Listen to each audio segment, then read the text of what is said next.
जय जोहार, नमस्कार। छत्तीसगढ़िया न्यूज़ देख रहे हैं आप। छत्तीसगढ़ की तमाम बड़ी खबरों को विस्तार से बताएंगे, जो लोगों की जिंदगी से जुड़ी हुई बहुत ही महत्वपूर्ण खबर है। इससे पहले आप छत्तीसगढ़ से हैं और छत्तीसगढ़ समाचार ठीक इसी प्रकार रोजाना देखना चाहते हैं तो नीचे लाल कलर के सब्सक्राइब बटन को दबा करके चैनल को सब्सक्राइब कर लेना है। आइए जानते हैं आज की प्रमुख सुर्खियाँ। छत्तीसगढ़ में बीते दिनों जेल भरो आंदोलन के दौरान 2000 से अधिक भाजपा कार्यकर्ता और नेता हुए गिरफ्तार। प्रदेश में खाद्य तेलों में जबरदस्त मुनाफाखोरी हो रही है। एमआरपी 210 रुपये बताकर बेचे जा रहे हैं तेल। छत्तीसगढ़ में मौजूद भगवान बुद्ध की सबसे सुंदर और अदम्य कद प्रतिमा का किया गया पूजा। प्रदेश में बरसात से पहले सड़कों पर मौजूद गड्ढों को भरे जाएंगे। प्रदेश में मिला देश का सबसे बड़ा हीरे का खदान। आइए जानते हैं अब खबर विस्तार से।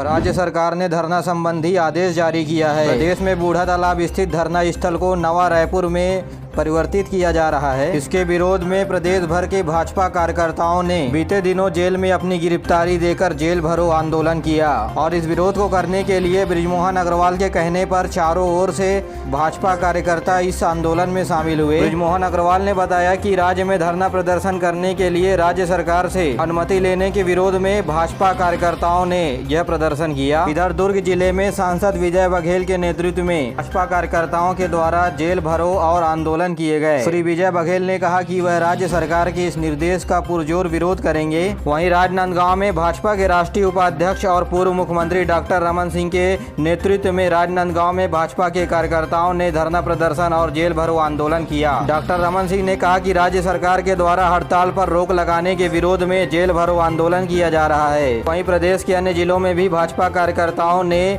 धरना प्रदर्शन कर राज्य सरकार के फैसले का विरोध किया और केवल रायपुर में ही बृजमोहन अग्रवाल समेत 2000 कार्यकर्ताओं को गिरफ्तार कर लिया गया। वहीं भाजपा कार्यकर्ताओं ने जेल के बाहर मुख्यमंत्री जी का पुतला जलाया और राजधानी में ही प्रदर्शन किया और जेल में गिरफ्तार होकर अंदर हनुमान चालीसा पढ़ने लगे।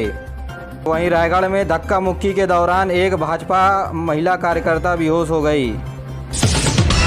बता दें कि पिछले दिनों गृह विभाग की तरफ से एक आदेश जारी किया गया था, जिसमें तमाम धरना, निजी सार्वजनिक कार्यक्रम, धार्मिक राजनीतिक कार्यक्रम, जुलूस, रैली, भूख हड़ताल जैसे कार्यक्रम को लेकर के एक गाइडलाइन जारी की गई थी। इसमें प्रदेश भर के सभी कलेक्टर, एसपी को निर्देशित किया गया था और कहा गया था कि सभी सार्वजनिक आंदोलन, धरना प्रदर्शन, राजनीतिक कार्यक्रम वगैरह अब जिला प्रशासन के बिना अनुमति के आयोजित नहीं की जा सकेगी। प्रदेश सरकार के इसी फैसले का विरोध भारतीय जनता पार्टी कर रही है। बरसात आने से पहले बरसात की तैयारियां राज्य सरकार की ओर से शुरू हो गई है। सभी इंजीनियरों को राजधानी बुलाया गया है। जी हां, लोक निर्माण और गृह विभाग के मंत्री ताम्रध्वज साहू ने सोमवार को लोक निर्माण विभाग के कार्यक्रम और इसके लिए प्रदेश भर के सभी सेक्शन के इंजीनियरों को रायपुर बुलाया गया। दीनदयाल उपाध्याय ऑडिटोरियम में हुई समीक्षा बैठक के दौरान मंत्री ने साफ शब्दों में कहा, बरसात से पहले उन्हें सड़कों में गड्ढे नहीं दिखना चाहिए। आपको बता दें कि प्रदेश के कई जगहों पर सड़क टूटकर गड्ढा बनने की खबर सामने आई है। ऐसे में बरसात के समय पानी जमा न हो और दुर्घटना को रोका जा सके, इसके लिए गड्ढा भरने की हिदायत इंजीनियरों को मंत्री के द्वारा दिया गया है।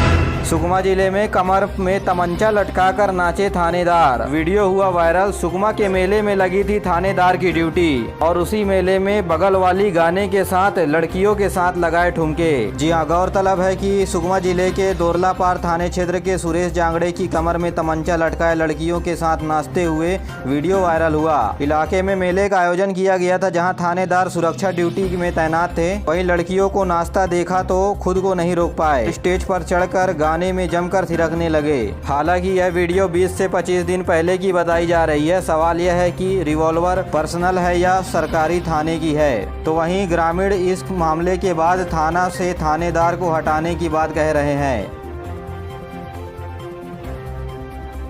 कभी खून से रंगे हुए थे छत्तीसगढ़ की महिलाओं का हाथ और अब रंगों से खेलेंगे। दंतेवाड़ा में डेनेक्स टेक्सटाइल इंडस्ट्रीज में नई यूनिट काम शुरू और इसी डेनेक्स ब्रांड की नई यूनिट पर सरेंडर किए गए महिला नक्सलियों को काम दिया जा रहा है और भूतपूर्व महिला नक्सली समाज की मुख्य धारा से जुड़कर कपड़ों में प्रिंटिंग करके अपना गुजर बसर करेंगे। जी हाँ, नए यूनिट में फिलहाल कपड़ा प्रिंट करने की ट्रेनिंग दी जा रही है। इस प्रिंटिंग यूनिट में करीब 40 से 50 महिलाएं काम करेंगी।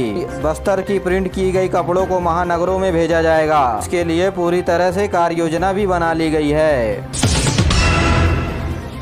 बुद्ध पूर्णिमा के अवसर पर छत्तीसगढ़ में सबसे सुंदर महात्मा बुद्ध की प्रतिमा बनाई गई। यहाँ छत्तीसगढ़ का शिमला कहे जाने वाला सरगुजा जिले के मैनपाट अपनी खूबसूरती वादियों के साथ बौद्ध मंदिरों के लिए भी मशहूर है। यहाँ गौतम बुद्ध के 4 मंदिर हैं, इन्हें मोनेस्ट्री भी कहा जाता है। इनमें से एक मंदिर में बेहद खूबसूरत 20 फीट की प्रतिमा है, जिसे देखने के लिए दूर दूर से लोग आते हैं। और इस मूर्ति की खास बात यह है कि इसे बॉक्साइट और मिट्टी को मिक्स करके बनाया गया है। बौद्ध धर्म मानने वाले तिब्बतियों के सबसे बड़े धर्म गुरु दलाई लामा भी यहाँ आ चुके हैं। इस मूर्ति का निर्माण नेपाल और भूटान के कारीगरों ने किया है। छत्तीसगढ़ प्रदेश में मिला हीरे के नए भंडार के संकेत। जी हां, छत्तीसगढ़ में सबसे बड़ा हीरे का भंडार मिला है। खनिज विभाग के रिपोर्ट के मुताबिक देश के कुल हीरा भंडार का 28% हिस्सा छत्तीसगढ़ के भूगर्भ में है। यह भारतीय भूविज्ञान सर्वेक्षण छत्तीसगढ़ समेत देश के 4 राज्यों में हीरे के नए भंडार के संकेत मिले हैं। जिन स्थानों पर हीरे के प्रमाण मिले हैं, इसमें छत्तीसगढ़ का रायगढ़, मध्य प्रदेश का बरैथा, उड़ीसा का पदमपुर, झारखंड और आंध्र प्रदेश के कनकनागपल्ले धर्मवरम इलाके में शामिल है। और इन क्षेत्रों को हीरे की सबसे बड़ी खान भी बताई जा रही है।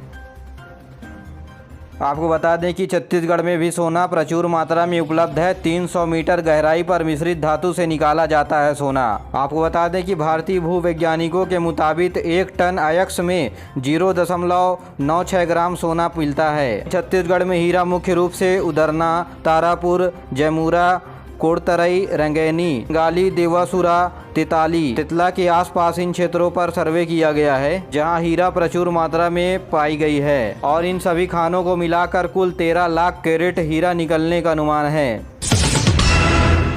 जमीन रजिस्ट्री के दौरान छत्तीसगढ़ राज्य को मिलने वाले राजस्व प्राप्ति साल 2021-22 में अब तक के रिकॉर्ड रजिस्ट्री दर्ज की गई है। छत्तीसगढ़ बनने से लेकर 21 साल में पहली बार 1800 करोड़ रुपए की रजिस्ट्री हुई है। और यह दावा किया जा रहा है कि 8 सालों में ऐसा पहली बार हुआ है जब नक्सल प्रभावित एरिया बस्तर और दंतेवाड़ा में तय टारगेट से कई ज़्यादा रजिस्ट्री दर्ज की गई है। 18 जिलों में से केवल 4 जिले ऐसे हैं जहां टारगेट से कम रजिस्ट्री की गई है और बाकी 10 जिलों में 10 से 43% तक ज़्यादा रजिस्ट्री दर्ज की गई है। आपको बता दें कि रायपुर में सबसे ज़्यादा धन 117 करोड़ रुपए रजिस्ट्री से आया है। तो वहीं 31,804 रजिस्ट्री के साथ दूसरे स्थान पर 100 करोड़ रुपए के साथ बिलासपुर जिला है। तो वहीं रायगढ़ में भी 143 करोड़ रुपए की रजिस्ट्री हुई है। दुर्ग और राजनांदगांव में करीब 106 करोड़ रुपए की रजिस्ट्री की गई है।